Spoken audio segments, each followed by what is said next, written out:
बिस्मिल्लाहिर्रहमानिर्रहीम। देख रहे हैं आप Sagir Asad official YouTube channel. बहुत बड़ी खबर है इस वक्त पाकिस्तान की।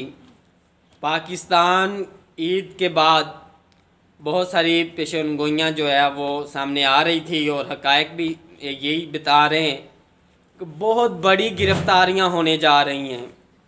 बहुत बड़े पैमाने पे जेलों का रुख किए जा रहे हैं।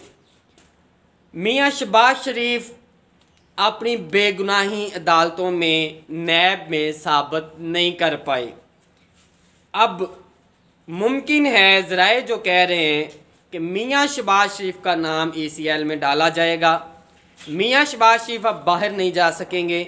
मियाँ शहबाज शरीफ, मियाँ जवेद लतीफ़, राना सनाउल्लाह, एहसन इकबाल और दीगर जो इनके बड़े हैं उनको नैब उठाने वाला है, रेस्ट करने वाला है। यहीं बस नहीं होने वाला, सिंध के लोगों को भी गिरफ़्तार किए जाने वाले, सिंध के बड़े भी मगरमच्छ जो हैं उनको भी गिरफ़्तार किए जाने वाला है। KPK के लोग भी गिरफ़्तार होने जा रहे हैं। और यहाँ जो मज़े की बात है और जो बड़ी दिलचस्प भी है और इम्तिहान कुन भी है वो ये है कि PTI के लोग भी गिरफ़्तार होने जा रहे हैं। चीनी जो स्कैंडल है, शुगर स्कैंडल, उसमें बड़े बड़े नाम गिरफ़्तार होने जा रहे हैं। और मुझे जहाँ तक मेरी इतलात हैं और ज़राए से मालूम पड़ा है वो ये है कि जहांगीर तरीन भी शायद गिरफ़्तार हो जाएंगे। और यहाँ ये बता दूँ कि दो चीज़ें हैं जहांगीर तरीन की गिरफ़्तारी के हवाले से। जहांगीर तरीन को गिरफ़्तारी का मकसद शायद ये ना हो कि उसे सज़ा दी जाए या उसको इबरत का निशान बनाया जाए, बल्कि ये होगा अपोजिशन को खामोश करवाया जाए, लोगों को ये ववेला किया जाए, बतलाया जाए कि जी देखें हमने जस्ट अपोजिशन को नहीं पकड़ा, हमने जहाँ मियाँ शहबाज शरीफ को अरेस्ट किया है, जहाँ हमने मियाँ जवेद लतीफ़ को अरेस्ट किया है, जहाँ हमने राना सनाउल्लाह, एहसन इकबाल और दीगर PMLN के लोगों को अरेस्ट किया है, जहाँ हमने पीपल्स पार्टी के लोगों को सिंध से अरेस्ट किया है, जो अभी गंदम के स्कैंडल वहाँ पे ओपन होने जा रहे हैं, मैं आपको बता रहा हूँ। और KPK के लोगों को अरेस्ट किया है जिसमें ANPs हैं, दीगर पार्टीज़ हैं।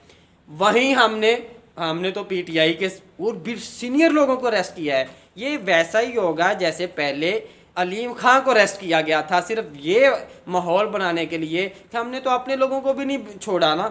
तो ये एक कौम के साथ मजाक होगा, वैसा ही मजाक होगा जैसा जहांगीर तरीन साहब कहते हैं कि हमने तो इलेक्शन जब 13 वाला हुआ था तब हमारे साथ तो कोई धांधली हुआ ही नहीं थी, हमने तो बस एक अपनी साख को मजबूत करने के लिए एक शोर किया था। हमें तो पता चल गया था 13 के इलेक्शन में कि हम कमज़ोर लोगों से, कमज़ोर उम्मीदवारों से इलेक्शन नहीं जीत सकते।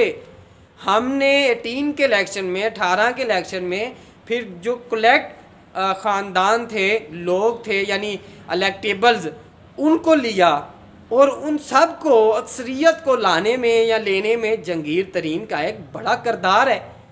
अब ये देख, इस बात से ये तो साबित हो गया कि इलेक्शन में धांधली नहीं हुई थी, PTI बुरी तरह नाकाम हुई थी, हारी थी। फिर 126 दिन का धरना और अरबों रुपए जो लगाए गए धरनों पे, एहतजाज पे, मार्चेस पे, और कौम को वहाँ बिठाया गया और पूरी कौम को टाइम वेस्ट किया गया, ये सब कौम के साथ एक मजाक था और कौम के साथ एक बहुत बड़ा जो है धोखा था और जिसका कौम को बहुत नुकसान हुआ है। तो ये इसी तरह का सिलसिला आगे भी होने जा रहा है जहांगीर तरीन की गिरफ़्तारी वाला।